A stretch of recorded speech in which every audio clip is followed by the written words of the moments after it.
Salam alaikum, la partie 3, les ondes mécaniques progressives. Donc, dans cette partie-là, on va voir la superposition de deux ondes mécaniques. Lorsque deux ondes mécaniques, donc on a ici un exemple, l'onde numéro 1 et l'onde numéro 2, ils vont se rencontrer, alors il y aura ce qu'on appelle la superposition. Même la superposition, c'est-à-dire que les deux ondes vont s'additionner. Alors il y a par exemple une amplitude Y1, on a une amplitude Y2. Les deux ondes, il y aura une superposition. L'amplitude de l'onde superposée, c'est-à-dire Y1 plus Y2. C'est bon?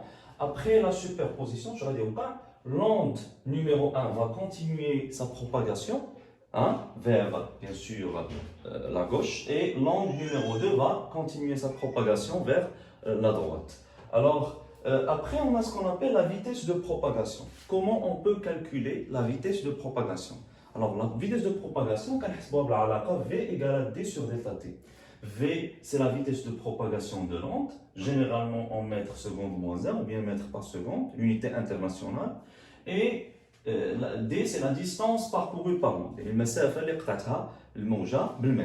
Après, on a la durée du parcours de l'onde, c'est delta T en secondes.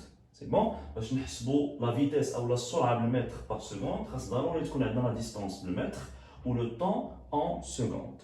Alors, on va voir ça dans les exercices, dans la partie des exercices. Alors, cinquièmement, on a ce qu'on appelle le retard temporaire ou bien ta'akhur al-zamani. Alors, le retard temporaire, c'est quoi?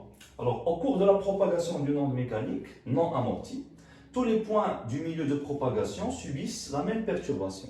Alors, on a un tiqal ديال تشويه مثلا tout au long par exemple d'une corde حبل فكنعرفوا بانه الا خدينا n'importe quel point de la corde جميع النقط اللي كينتميو لهذاك الحبل ils vont avoir la même perturbation.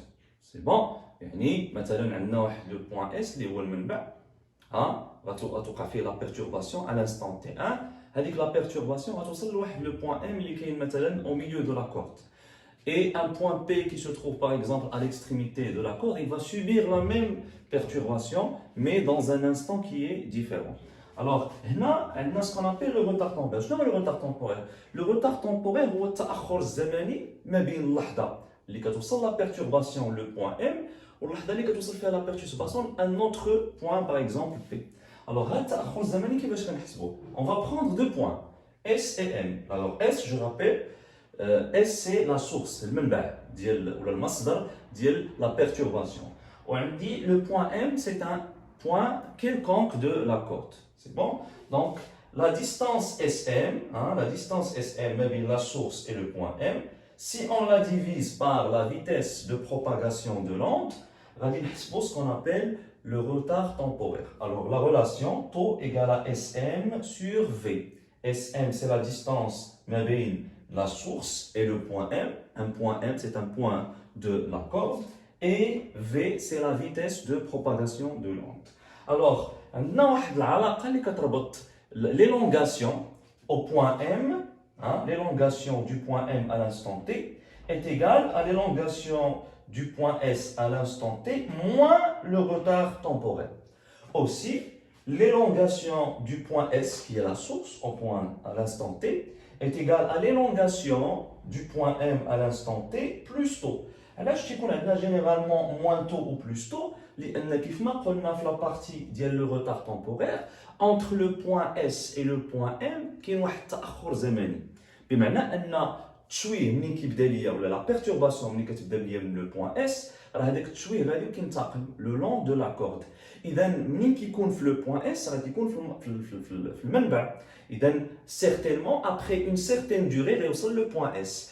إذا ما بين اللحظة اللي كان فيها في le point S واللحظة اللي غينتقل فيها le point M هذاك la différence du temps ou la différence de la durée entre les deux كنسميوها حنا le retard temporaire. C'est bon? Merci.